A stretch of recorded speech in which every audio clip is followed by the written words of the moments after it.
we'll get to go. We probably should have talked about this before. Yeah, I know. We should have. Hello, whoever just joined us. Come on in. Help us out and share this live stream. We haven't posted in a while. Yo, Dragon. What's up, Dragon? How you doing, brother? We haven't posted in a while, so go ahead and hit share and help us get somebody in here before we start talking. Yeah. Yeah. Sorry we've been missing for so long. Yeah, y'all. Lots has been happening. A lot has been going on. Lots been going on. So I know we've been wanting to get y'all updated, get y'all some videos, and man, it's been cray. Yeah. In a good way, and cray in some bad ways too. But nevertheless, we're blessed. We're still standing. We are excited. We're still standing. That's right. We're still here, y'all. We here. We're still standing. Been nuts. So all right, well let's jump into it. So, what's been up since the last time? So the last time we came on here, I was pretty upset. We were both pretty upset, but Roland wasn't on camera. We had a bobcat come through and for the second time, and kill yet another one of our chickens. So that bobcat's got 3 chickens. The first time he killed 2, and the second time took off the head of one of our chickens. Didn't even get a meal. The body was still inside the cage. Yeah. So it was really upsetting that happened.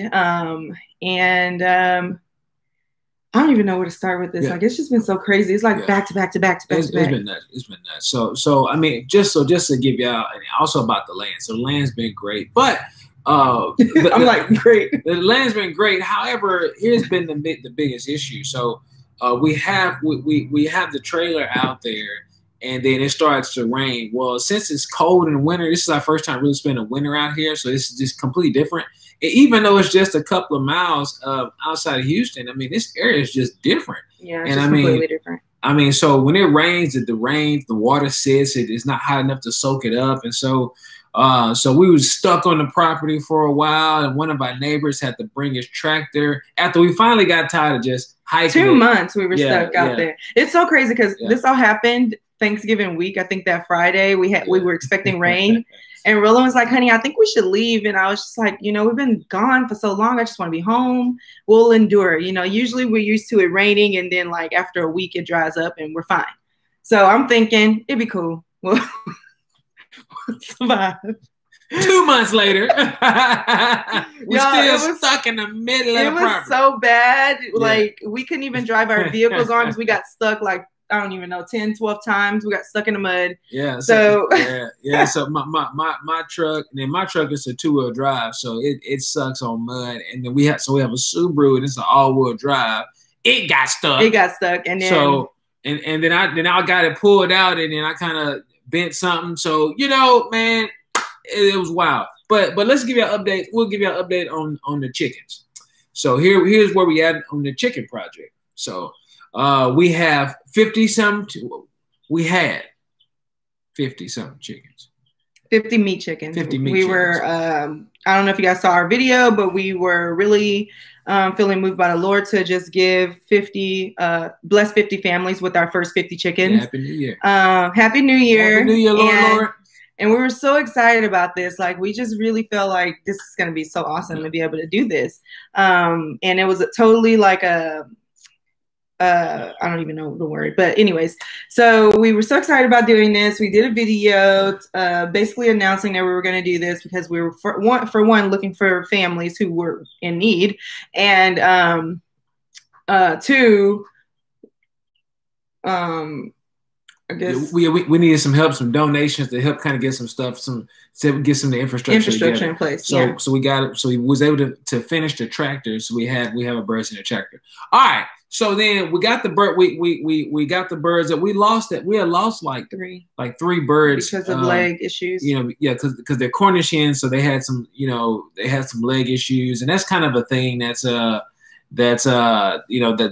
thing with this particular breed, and so you kind of have to balance out how you feed them and all that stuff. So we had lost three of the chicks in the first, I think, three weeks, and then we've moved them to the land. Yeah. and so that they could start grazing and, you know, getting fed and, you know, for eating the bugs, being pasture raised. So we put them out on pasture on a Sunday, and we got a flash flood of rain. Like, it wasn't even that much. It was just like a couple of hours of rain, but it was enough to form a literal lake in front of our property. And the chickens, while they did have a place to go, like there's a room around the rim for them to stand on.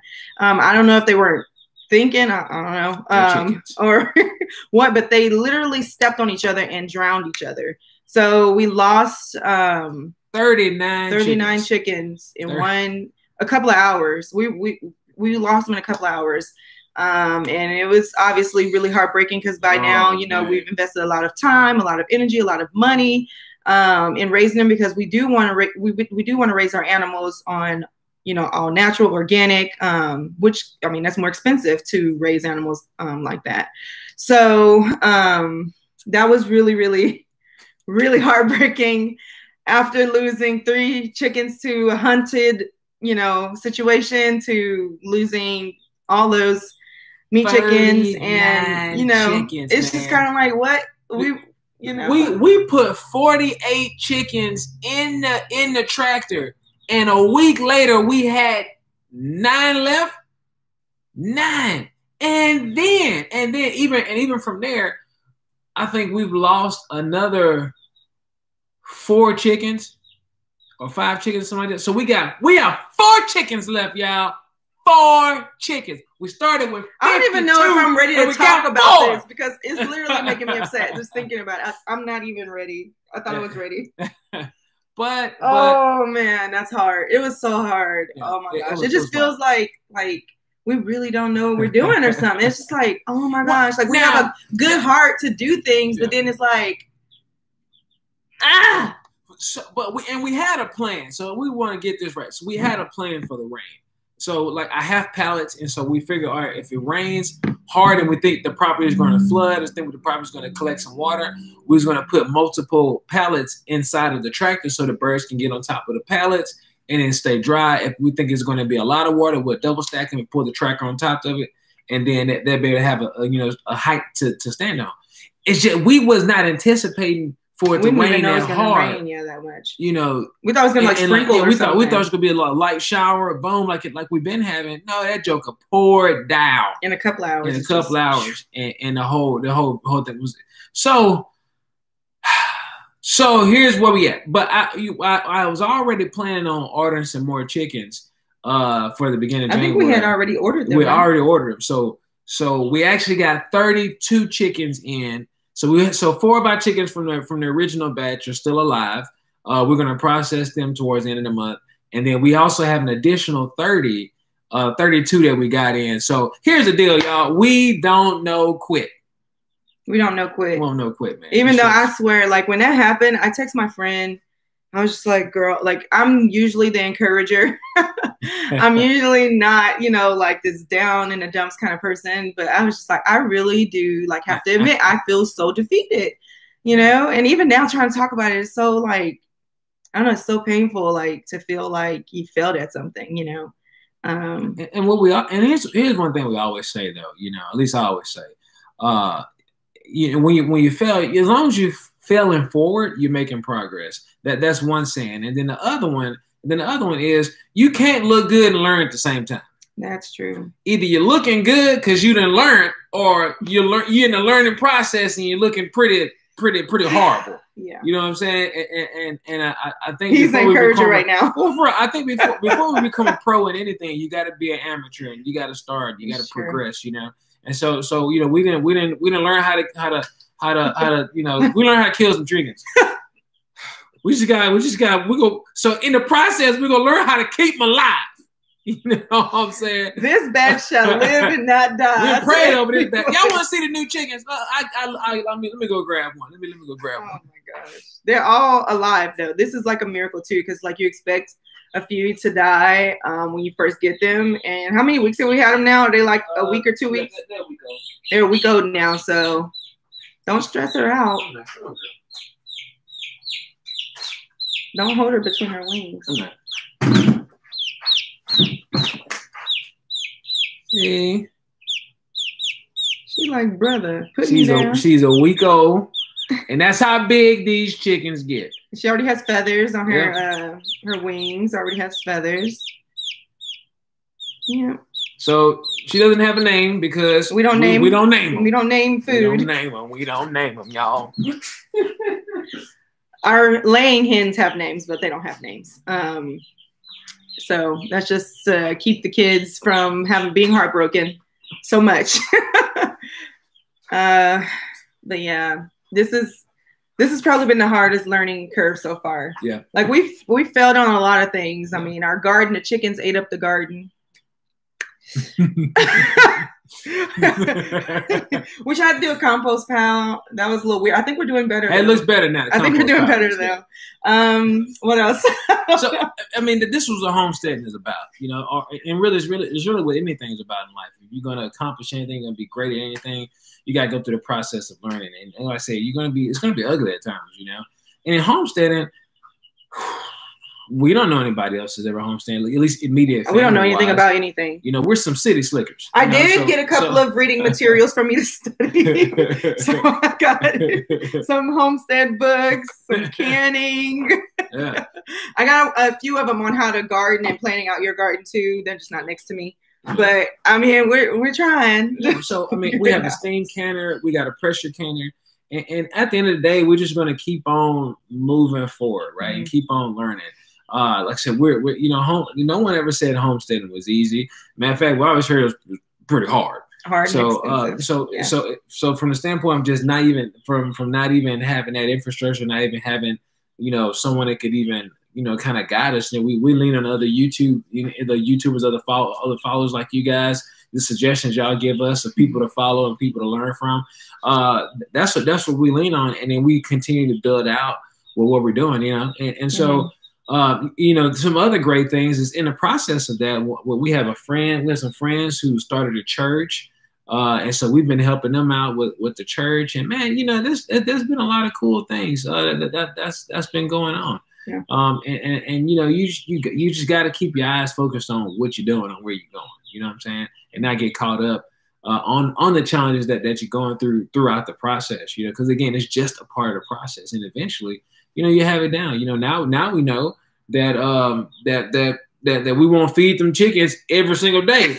You know, once you get to week 2, you know, you gotta start, you know, giving 12 on, 12 off, you know, and so they can grow and bodies catch up with what they with the size and all that stuff. It's just part of the process, you know. Getting grit in there so the little digestive systems work right. So I mean, you know, it's amazing that the last time we had our first batch, by week 2 we had already lost 2.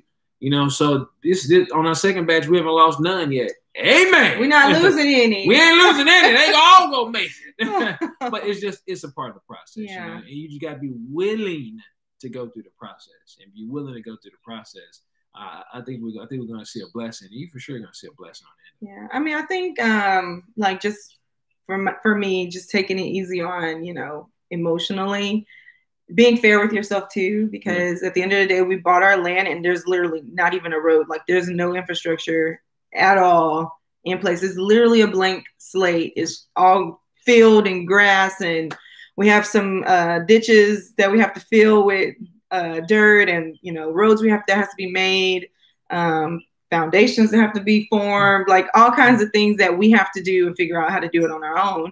And I think when we first bought our land, like we bought it and we were just kind of like whimsically naive about what it was going to look like and how it was all going to come together, and like being in it now and seeing that like talk is one thing, you know, writing it out is another, and then putting it to action is a whole nother thing. Well, I knew it was gonna be hard.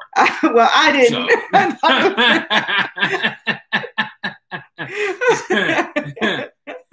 trying to cut some acreage. I said, boy, we in for a rodeo now, man. All right, wait a minute. So.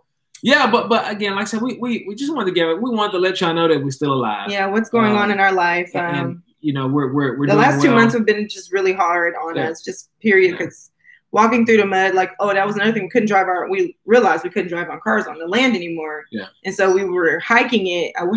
What's the distance? About 400 feet. Every day, twice a day, sometimes more than that, depending on if we have to haul in water, gasoline, haul gasoline, haul water. Don't forget your cell phone. You better not forget nothing in the car. You gotta go back.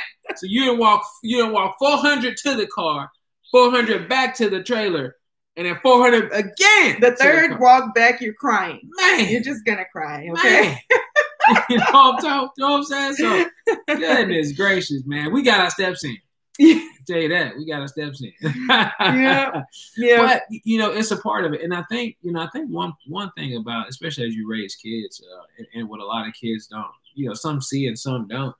But for your kids to see you go through the process, it's something for them that they learn that everything doesn't come easy. Everything isn't microwavable.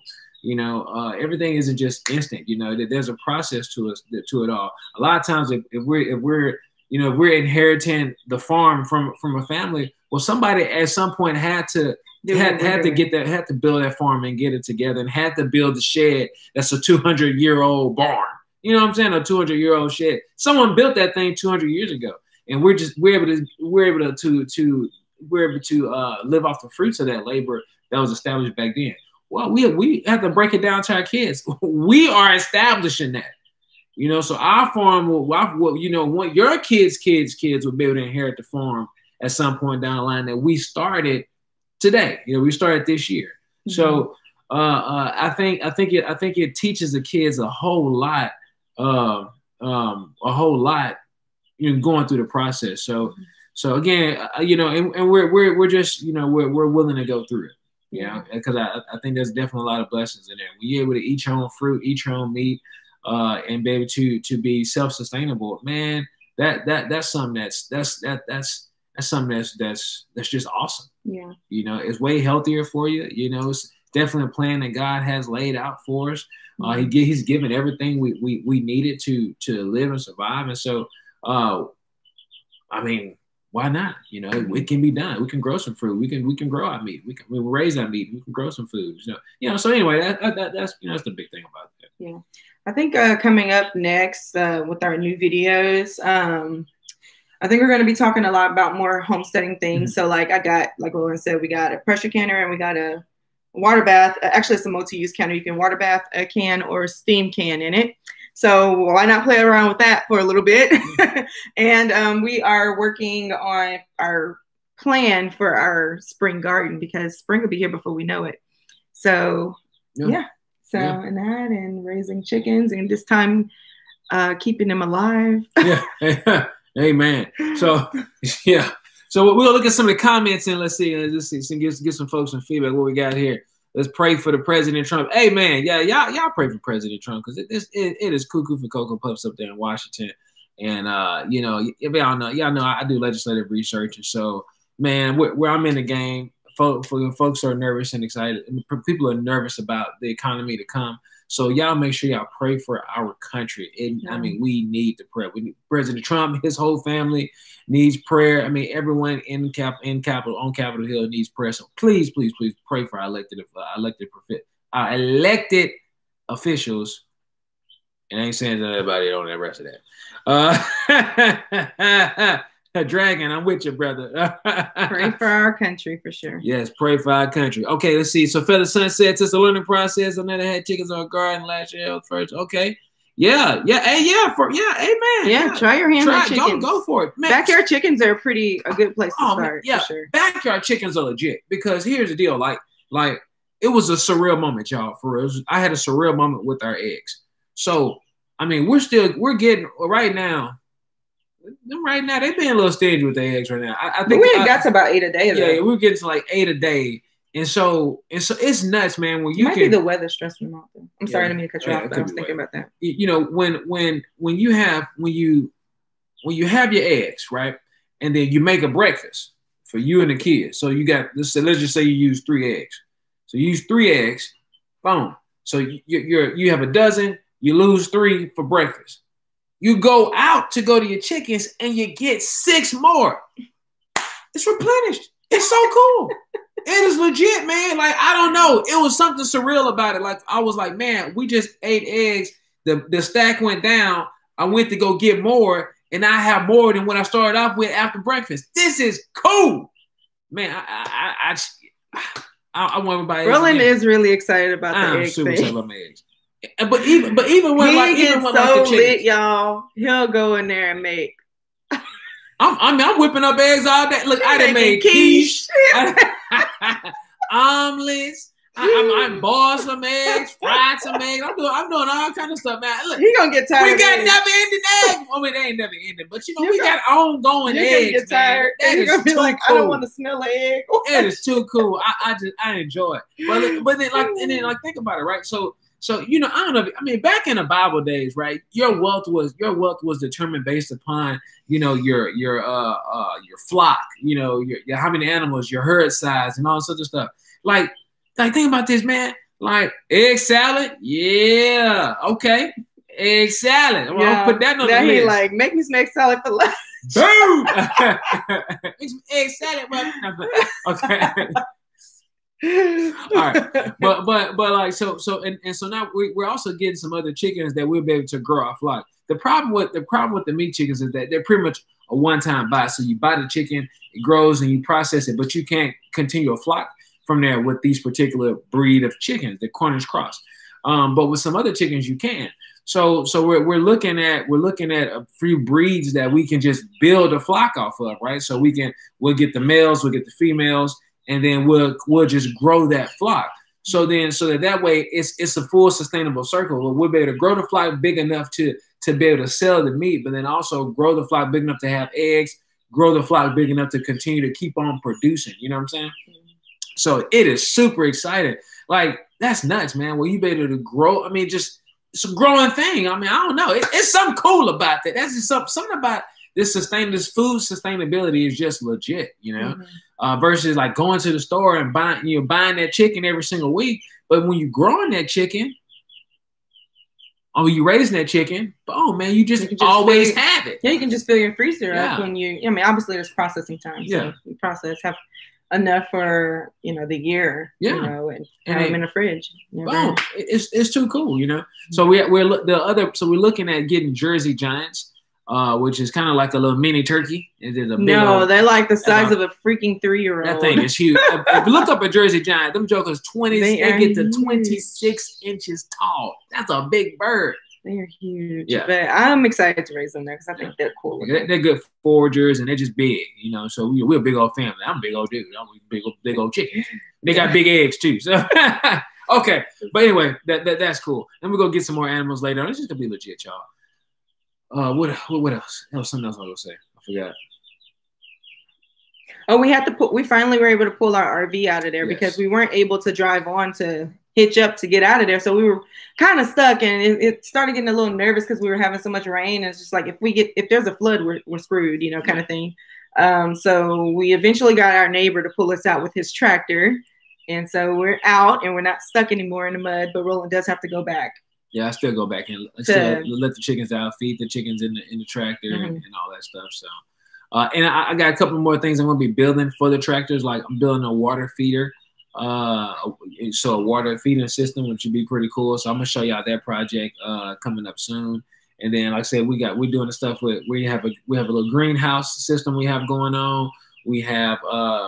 We're going to be canning. So, I mean, we're straight homesteading. Like, this is it. We're in the game, man. And we're just going to keep on going. Absolutely. Thank you, Lord, man. Thank you, Lord. Please pray for our harvest. Hallelujah. Thank you. We need to harvest. We're excited though. Well, I had an interview with the guy that developed the living streams by honest. Okay. I think we feed them. We give them when they're chicks. Yeah. Okay. Super cool. Probiotics, right? Which one? So I had an interview with the guy that developed the living streams biotics, and it was all about feeding your chickens probiotics, which extended their egg laying plus increased their. We haven't heard of it. Living streams biotics. We'll check it out, man. Yeah, because for the most part, the big thing is that we want to keep it we want to keep it all natural. So I'm pretty sure it's probably all natural as well. But you know what I'm saying? That's our big thing, that we want to keep it all natural, food sustainable. So that's why we like the pasture process, because they eat the grass, the bugs, and all that stuff. And so you're going to cut down on your feed costs, your traditional feed costs. But the feed that we do use is by Texas Naturals, and so it's all natural, non-GMO, all organic, no soy, you know, that sort of stuff. So that's a supplemental food in addition to the crawfish that we got. Oh yeah, they do get a lot of protein with the crawfish. Every time it rains, the crawfish come out. I don't know. They call our area like black gumbo or something like that. It's. I mean, because it gets like really soupy. The ground gets really soupy when it's wet, and then when it's dry, it's like concrete, like really hard. But whenever it rains, we get crawfish coming up out of the ground, which is really good for, I guess, our chickens, because they'll enjoy that. Yeah. We're like, please eat some crawfish. Well, yeah. We might change the farm to Cajun chicken or something. Okay, yeah, probiotics. Yeah, absolutely. Yeah, probiotics and natural. It's a holistic. Good deal. Yeah, we'll check it out. Thank you. Yeah, I wrote it down. Thank you, Libra. So we'll look it up. Thank you, Libra. Sure. We appreciate that. Need to have that gut health in check. Absolutely. What question I have for us? I think I don't see somebody said what's new. I think we laying out what's new. We'll post this video, that way you'll be able to go back and watch it. Absolutely. What questions I have? I mean, let's anything I want to know. Maybe we might answer. We'll try. Just give them a few seconds. I hear the chickens. Don't all answer at once. Oh yeah, I had to like barricade them in because last time they were walking around the office and yeah, it's not cool. So yeah. They got about 2 more weeks in the office and then we'll take them out. They're depending. I'm praying the weather is going to be good when we get them out there. I'm planning on getting them out there the same week. Like once we process the chicks that we have now, then we're going to put them into the tractor. So it should be around the 29th, hopefully. My last 4 soldiers, they hanging in there. They getting big. Out of 50, you got 4 left. Yeah, man. Leave it to Thomas Family Life to do it.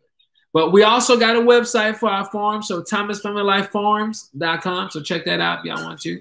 It's up there. We're taking any suggestions. Do you think we need suggestions? But we do have our website up. So Thomas Family Life Farms. That's where we get information on our chickens and everything else we have to offer. You guys, as we go, okay. Oh, thank you, Libra. We appreciate it. You know, it's just the glory of the Lord. You know, that's it. You know, I mean, hey, we love the Lord and that's it. You know, that's just how we roll. That's who we live for.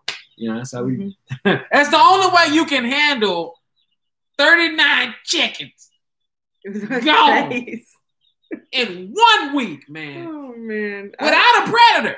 I know that. I mean, it would have been. It would have been easy to digest with a predator, but you look in there and you realize all these chickens drowned themselves. Like all you had to do was get up on the rim of the tractor, and they tell you chickens ain't smart. They not smart, y'all.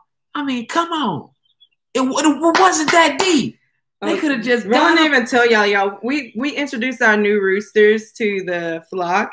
And it's so funny, like, you know, they own, like, one of them is the alpha, and he owns all our hens now. The rest of them, they just not even invited into the occasion. They're just outsiders. Yeah.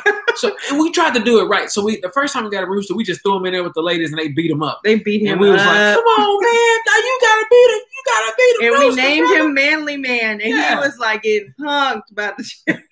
Like, come on, man. I'm like, be a man. Like, come on, Manly Man. So the hens were beating up Manly Man, right? So then one. But he left. He left. But Manly Man. You know, I had to give it to him because when that bobcat came, Manly Man gave his life for the flock. I had to give it to him. So I was like, you know, Manly Man, you earned it. Earned it right here, brother. Yeah. So we got a new one. Victory actually named the roosters, so bear with us. One she named King, and King we actually thought was going to be like the head honcho. Like we thought for sure this is the man, you know, kind of thing. And then she named the other one. I don't even know the other one's name. And then she named the other one Manly Man Jr., which I thought was totally wrong. But anyways, she named Manly Man Jr. And so we thought King was going to be the head rooster. Rooster. Yeah. And, well. Yeah. So, and we want to do it right this time. We said, okay, we're going to introduce them to the hens. And let the hens kind of walk around the cage and smell them and all that other stuff, and then give it a few days and then let them out amongst the flock and, you know, do they thing, and they establish their pecking order thing, but they have accepted the rooster and we're all good. Well, it didn't really go to that plan. I had the brother in there in the run, and then I just had the other two roosters. I just let them out. And they just free ranging around the run. Well, I come back to put them up at the end of the night. Manly Man Jr. then jumped over the run. He over the run, walking around with the other hens. And I'm like, well, come on then, man. So then I let the other rooster out, and he was just thirsty. So the brother just went and got some water, and then that was it. I guess he was like, well, the other one had already claimed all the women, so I'm done. So so that was it. So him and the other rooster, they just walk around the outside of the run. And Manly Man Jr., he done took over the flock, and they don't even go into like the coop at night. They sleep in the trees. Yeah. You really can't get them out, so you're just like, whatever. I was trying to get them in there. Guys, I'm trying to protect y'all from this opportunist animal to keep coming around every now and then unexpectedly. No, they don't care. Them brothers, they done jumped up in the tree, and they sitting in the tree. I said, you know what? Y'all fine. If anything happens, they might just be the first ones to go. So maybe if they just get got, the bobcat. No, because it's going to keep coming back, because it's going to think, oh, this is a continued source of food. We still ain't figured the thing out. So, I mean, the bobcat's it's not coming back. It's not coming back consistently. I think it might just be some kind of trail. I don't know, or maybe it might just be he has a game camera out there, and he still hasn't caught the thing. It's been 3 weeks, and I ain't seen nothing. So it's crazy. It was 2 weeks before he came back the last time, and now it's 3 weeks and nothing. So I don't know, you know. So we ain't worried about it. Wild turkeys sleep up in the trees at night. Yeah. Oh, yeah. You know, I mean, we're probably gonna get some turkeys too. I like turkeys. I like turkeys too. So our friend, our other farmers, they're chicken farmers. They're chicken farmers too. So we all kind of feed off each other, and I'm learning from them because they're new too. We're all new. They're just okay. The wife's brother is like an expert in chicken, so they do have an expert giving them advice, I guess. So yeah. And they're doing pasture raised eggs, and I think they get the meat at some point, but they're just doing the eggs right now, and we're doing the meat. But they get a lot of eggs. But they got turkeys too, and I love the turkeys, man. They just big old birds. I didn't realize how big them birds were. That's a big bird, and I mean it's just cool walking and looking at them, looking at the what they call the male. What they call the male? I don't know. Something whatever the term is for the male. He walking around. He does a little woo. You know, I don't know. It is cool. The sad part is I love animals, y'all. I love animals. But I get the circle of life, so it's all good. But I do. I just enjoy watching animals, man. It's just too cool. So I guess we'll be filming processing day. If y'all see a tear, just know it's tears of joy that we actually made it.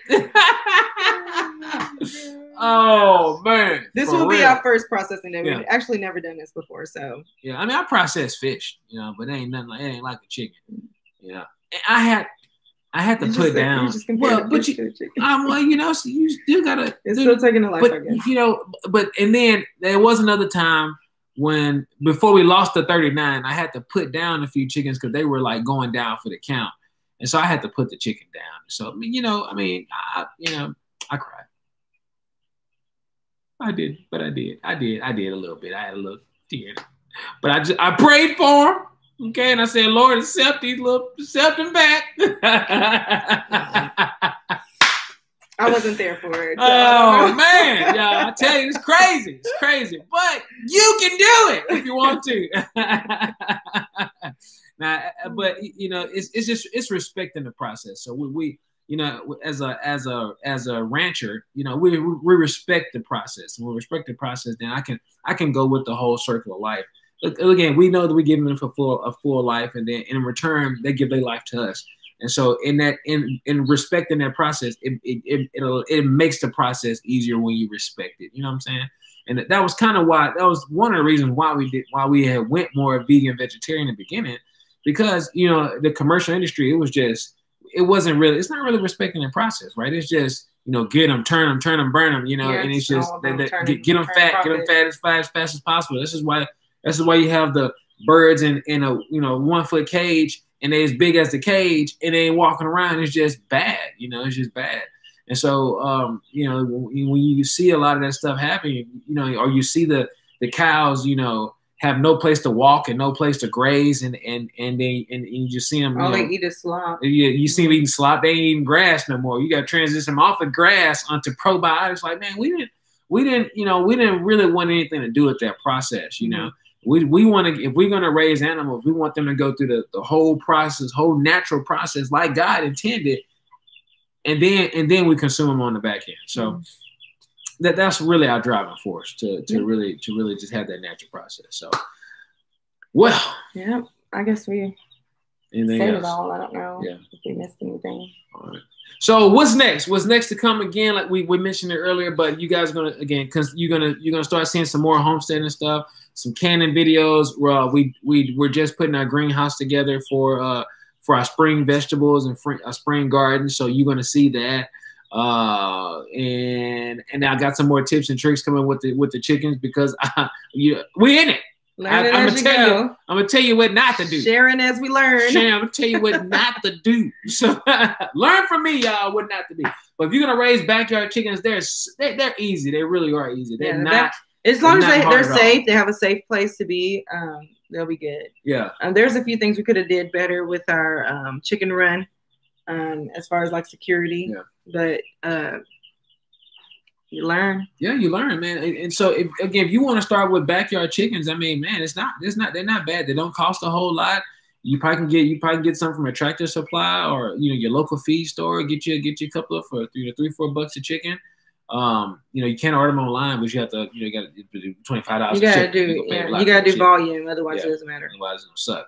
But yeah, I mean, and then you have a nice place to stay, and, you know, feed them some food, and man, they gonna grow, and they're gonna enjoy themselves, and they'll give you eggs, and then eventually, they probably be on the plate at some point. But backyard chickens are legit, man. They're super cool. Yeah. Certain breeds are louder than others, so you might want to, if you're in an urban city, how pretty one that you can get is the Polish silver lace Polish. Silver lace Polish. Make sure you Easter egger. You can get colored eggs. Yeah. You can get an olive egger. You can get green colored eggs. You can get blue eggs from your leghorns or your Americanas, Americanas. So yeah, I mean, yeah, it's cool. It's super cool. You know, if you raise you some backyard chickens.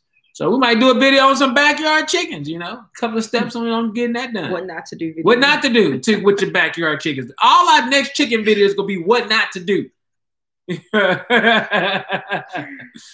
All right, y'all. We're sleepy. Sorry. Yeah. So anyway, hey, y'all, we just want to give y'all an update. We love you again. We always appreciate y'all's support, man. It for real, it really keeps us going.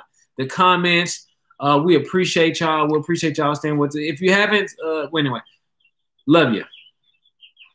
So, anything else you want to add? No. Until the next video, click the like button, click the subscribe button if you haven't already, because you're watching the replay. We love you. Subscribe. We'll see y'all next video. Thomas Family Life.